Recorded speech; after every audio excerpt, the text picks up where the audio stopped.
आज हम बात करेंगे तुर्की में टावल बिजनेस यानी कि तौलिए का कारोबार कैसे किया जा सकता है, इसका तरीकाकार क्या है और तुर्की से तौलिए की एक्सपोर्ट का कारोबार कैसे किया जा सकता है।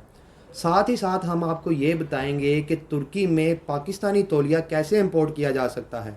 हमारे साथ हैं अली अकबर साहब। अस्सलाम वालेकुम सर, क्या हाल है? वालेकुम अस्सलाम कलीमुल्लाह। मैं ठीक हूँ, आपका क्या हाल है? अल्हम्दुलिल्लाह सर, मैं ठीक हूँ। सर आप हमें बताएं कि तुर्की में टावल यानी कि तौलिए का कारोबार कैसे किया जा सकता है, इसका क्या तरीकाकार है। जी कलीमुल्लाह, बहुत शुक्रिया। बहुत शुक्रिया सर। आज का टॉपिक जो है बहुत अच्छा है। इसमें आप ये देखें कि टॉवल जो है पाकिस्तान की एक बहुत बड़ी एक्सपोर्ट प्रोडक्ट है। और इसके साथ साथ हम टर्की के हवाले से जब फोकस करते हैं तो हम ये देखते हैं कि दुनिया में तकरीबन 57 बिलियन डॉलर्स का टेक्सटाइल का इंपोर्ट एक्सपोर्ट होता है। पूरी दुनिया में 57 बिलियन डॉलर की इंपोर्ट एक्सपोर्ट होती है जी सर। टेक्सटाइल की मद में। अब इसमें तौलिया आ जाता है, यानी टॉवल्स, बेड शीट्स हैं, और इसके अलावा गारमेंट्स आ जाते हैं। जब हम टॉवल को देखते हैं तो टर्की जो है ये दुनिया का चौथा बड़ा, fourth biggest exporter of towel Turkey है।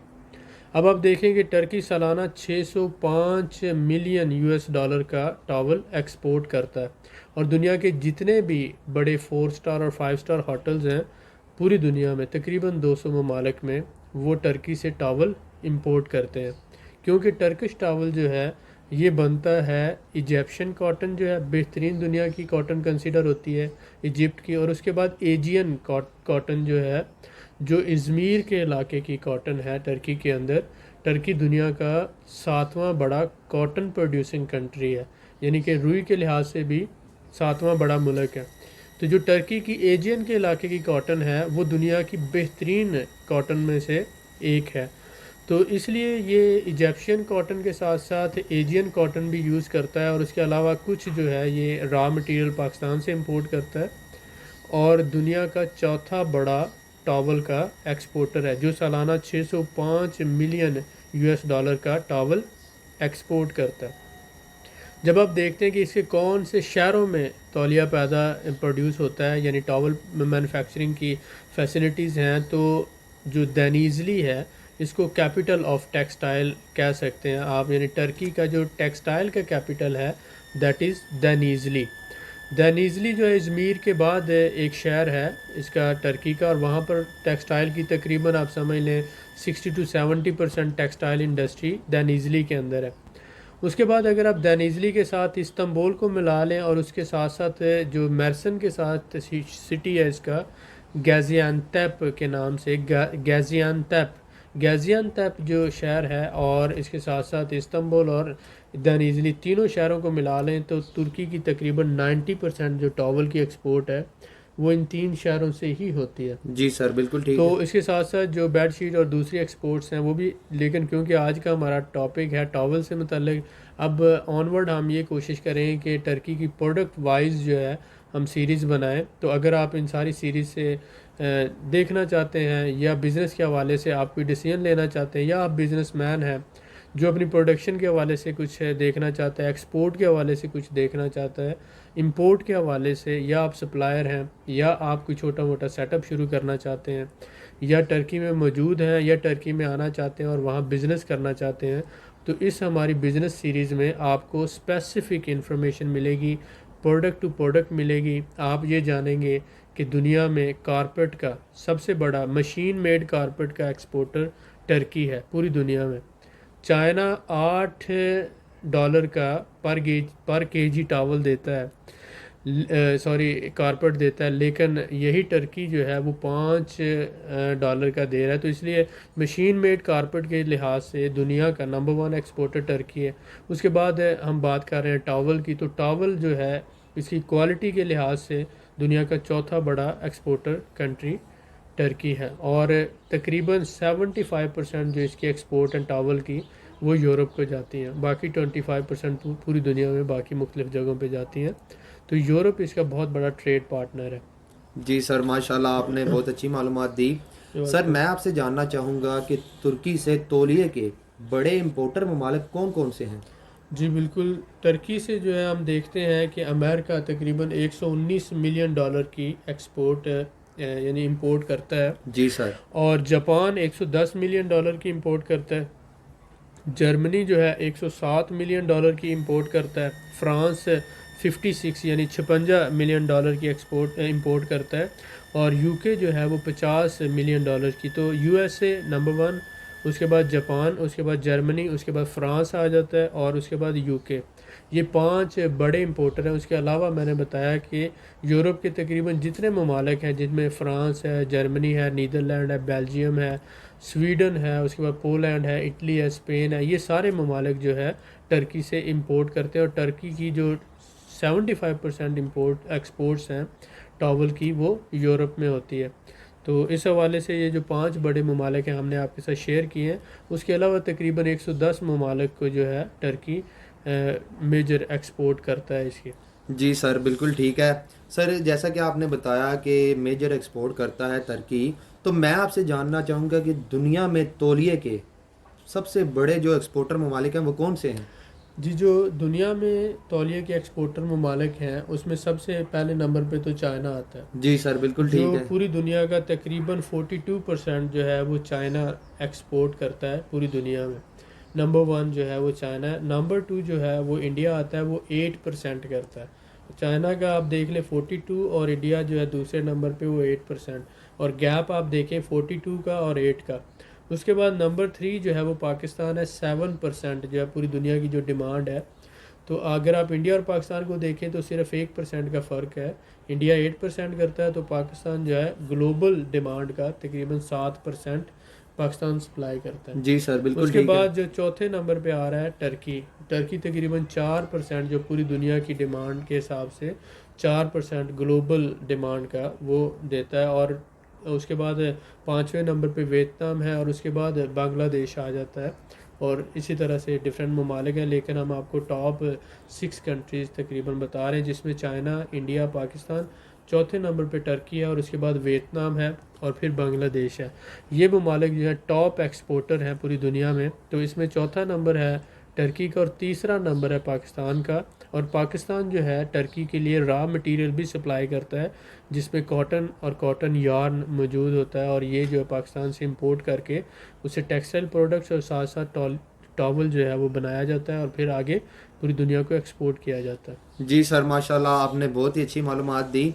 मैं आपका बड़ा शुक्रगुजार हूँ। सर, मैं आपसे जानना चाहूँगा कि तुर्की के तौलिए की यूरोप में डिमांड क्यों ज़्यादा है? जी, ये बहुत ही अच्छा सवाल है। बहुत शुक्रिया सर। देखिए, सबसे पहले नंबर पे तो जो टर्की के अंदर डाइंग की फैसिलिटी है वो बहुत जो है एडवांस लेवल की है। उसके साथ साथ जो टर्की मशीनरी यूज़ करता है वो तकरीबन वेस्टर्न टेक्नोलॉजी होती है, जी बहुत सर। अच्छी। और इसकी जो उसके साथ साथ ये जो कॉटन यूज़ होती है इसकी मैन्युफैक्चरिंग के लिए, वो एजियन कॉटन टर्की की ही और उसके साथ साथ इजिप्शियन कॉटन जो है वो यूज़ करता है इजिप्ट की। जी सर। और इसके साथ ही ये पाकिस्तान से भी जो है बहुत अच्छे लेवल की कॉटन इंपोर्ट होती है। वेस्टर्न टेक्नोलॉजी, डाइंग की फैसिलिटी बहुत अच्छी होती है। और साथ ही साथ यहाँ पर जो यहाँ से ऑनवर्ड यूरोप का जो डिलीवरी टाइम है तकरीबन 3 दिन में टर्की से जो सप्लाई हो जाती है टॉवल की यूरोप के किसी भी मुल्क में विद इन 3 डेज़। लेकिन अगर वो पाकिस्तान से, इंडिया से या चाइना से माल मंगवाते हैं तो 40 डेज़ मिनिमम जो है एक शिपमेंट को लग जाते हैं।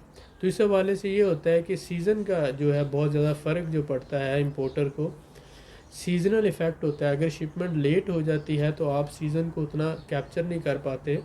तो इसलिए जो जियोग्राफिकली टर्की यूरोप के अंदर या यूरोप के बॉर्डर्स पे मौजूद है और यहाँ से जो सप्लाई है विद इन 3 डेज़, 3 दिनों के अंदर अंदर मिल जाती है। जी सर, तो बिल्कुल ठीक है। इसलिए जो है ज़्यादातर प्रेफर किया जाता है। कॉस्ट अगर टर्की की थोड़ी ज़्यादा भी हो तो, क्योंकि एक तो क्वालिटी बहुत अच्छी होती है, दूसरा डिलीवरी टाइम जो है वो बहुत अच्छा होता है।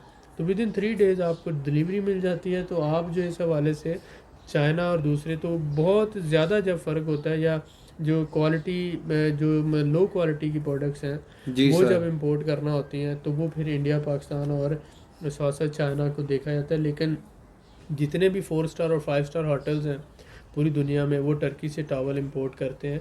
और इसके साथ साथ अगर आप देखते हैं कि हाई एंड जो वैल्यू है, वो हाई एंड कस्टमर जिसे कहा जाता है, वैल्यूड कस्टमर कहा जाता है, वो भी सारा जो है यूरोप तकरीबन 75% अपनी डिमांड जो है वो टर्की से पूरी करता है। जी सर, माशाल्लाह आपने मेरे सवाल का जवाब बड़े बेहतर तरीके से दिया। जी जी। सर मैं आपसे जानना चाहूँगा कि तौलिए की किस्में कौन कौन सी हैं? जी ये एक जो है बहुत अच्छा सवाल है। इसमें आप देखें कि तकरीबन जो 6 से 7 ऐसी किस्में जो हमने शॉर्ट लिस्ट की हैं जिनकी ज़्यादातर डिमांड होती है। सबसे पहले तो आप ये देखें कि बाथ टावल होता है। जब नहाते हुए कोई भी बंदा जो बड़ा टावल यूज़ करता है, तकरीबन 27-54 उसका साइज़ या 30-60 उसका साइज़ होता है, बड़ा टावल होता है, उसको बाथ टावल कहा जाता है वो। और उसके बाद फेस टावल या हैंड और फेस टावल आप कह लें तो ये आ जाता है। तो उसके साथ ही फिर फेस टावल के साथ साथ हैंड टावल छोटा होता है वो आ जाता है 20-40 आप कह लें। और उसके बाद जो 12-20 जो है साइज़, तो बड़ा जो टावल है उसका 27-54, छोटा 20-40 और उससे भी जो छोटा होता है वो 15-30 होता है या 12-20 होता है। तो इसके साथ साथ किचन के अंदर जो टावल यूज़ होते हैं जिसे हम किचन टावल कहते हैं ये, और इसके साथ ही गेस्ट टावल होता है। और बहुत से लोग जो हैं हमारे पाकिस्तान में तो हम भी वही यूज़ करते हैं जो हमारा मेहमान भी यूज़ करता है, लेकिन दुनिया में एक ट्रेंड है हाइजीनिक के लिहाज से, वो गेस्ट के लिए अलहदा से टावल होता है। तो गेस्ट टावल जो है वो और मसलन मोस्टली वाइट कलर के होते हैं। तो इसमें जो आ गया बाथ टावल्स आ गए, फेस टावल है, हैंड टावल है, किचन टावल है और गेस्ट टावल है।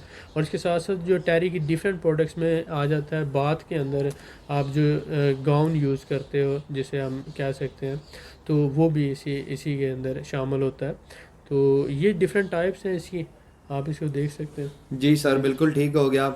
सर मैं आपसे जानना चाहूँगा कि क्या तुर्की में रुई पैदा होती है? जी कलीमुल्लाह, जैसे मैंने बताया कि तुर्की जो है वो दुनिया का 7वां बड़ा कॉटन प्रोड्यूसर कंट्री है। जी सर, बिल्कुल दुनिया का ठीक है। 7th biggest cotton producer country. और वहाँ पर जो एजियन यानी इज़मीर के पास जो इलाका है सारा, ये टर्की के 4 समंदर हैं। अगर आप देखते हैं ब्लैक सी है, उसके साथ साथ मारमरा सी है जिसे बास्फोरस सी भी कहा जाता है, और साथ ही ये एजियन सी है जो यूनान और तुर्की के दरमियान में मौजूद है, इसको एजियन सी कहा जाता है। इस एजियन सी के इलाके में जो ये ऑनवर्ड इज़मीर और ऊपर इस इलाके में कॉटन पैदा होती है उसको एजियन कॉटन कहा जाता है। एजियन कॉटन जो है और इजिप्शियन कॉटन यानी जी मिस्र सर, की कॉटन, इनकी क्वालिटी दुनिया की सबसे बेहतरीन कॉटन में से कंसीडर होती है। बिल्कुल ठीक है तो सर। इसलिए जो इसका टॉवल और या इसकी बेड शीट या इसकी जो प्रोडक्ट्स बनती हैं उसकी डिमांड पूरी दुनिया में बहुत ज़्यादा होती है। तो टर्की जो है वो कॉटन के लिहाज से आप कहें 7वां बड़ा प्रोड्यूसर कंट्री है। जी सर, बिल्कुल ठीक है। सर मैं आपसे जानना चाहूँगा कि क्या तुर्की पाकिस्तान से रॉ मटेरियल खरीदता है? जी बिल्कुल, पाकिस्तान से बल्क क्वांटिटी में टर्की रॉ मटेरियल ख़रीदता है, जी जिसमें सर। जो कॉटन भी आ जाती है, उसके साथ साथ यार्न आ जाता है, धागा जिसे हम कहते हैं, कॉटन यार्न आ जाता है। सही हो गया और सर। उसके साथ साथ जो है कॉटन से मसलन बेड शीट्स के लिए जो ग्रे कपड़ा होता है, और इसके साथ ही जीन्स की पैंटें। तो जी इस सर। तरह से मुख्तलिफ जो चीज़ें हैं, जीन्स का कपड़ा है, ग्रे यार्न है, कॉटन यार्न है, फिर कॉटन है, ये सारी प्रोडक्ट्स रॉ मटेरियल जो है पाकिस्तान से बल्क क्वांटिटी में ख़रीद कर फिर आगे वैल्यू एडिशन करके उसको सेल किया जाता है। बिल्कुल ठीक है सर, बहुत शुक्रिया। सर मैं आपसे जानना चाहूँगा कि हमारे बहुत से भाई आप जानते हैं कि तुर्की में रहते हैं, जी तो जी। अगर वो तुर्की में तौलिए का कारोबार करना चाहते हैं तो वो किस तरीके से कर सकते हैं? जी बिल्कुल, ये जो मेन पर्पस जो है हमारा ये सीरीज़ बनाने का या बिज़नेस पे फोकस करने का, वो सबसे बड़ा मकसद ये है कि जो लोग बिज़नेस छोटे लेवल पे कर रहे हैं वो अपने बिज़नेस को एक्सपैंड कर सकें, और जो लोग बिज़नेस नहीं कर रहे वो छोटा सा बिज़नेस शुरू करना चाहते हैं तो उनको एक बेटर आइडिया मिल सके और वो उसको यूटिलाइज़ करते हुए अपना कोई छोटा मोटा काम कर सकें। सपोज़ आप ऑलरेडी टर्की में मौजूद हैं और आपको ज़बान थोड़ी बहुत आती है, 2 4 6 महीने से या 1 साल से या आप टर्की में मौजूद हैं, तो टर्की के जो शहर हैं इस्तांबुल के तकरीबन 200 किलोमीटर के फासले पर या 150 किलोमीटर का फासला है, बुरसा का एक शहर है। अगर आप मैप पे देखें बुरसा, तो बुरसा, और उसके बाद आगे जब आप आते हैं इज़मीर क्रॉस करके आगे आ जाता है देनीज़ली। देनीज़ली ये जो है ये टर्की के टेक्सटाइल सिटीज़ हैं। यहाँ पर कॉटन से जो गारमेंट्स हैं और उसके साथ साथ जो बेड शीट्स हैं और साथ ही साथ टॉवल, ये सारी इन शहरों में पैदा होती है।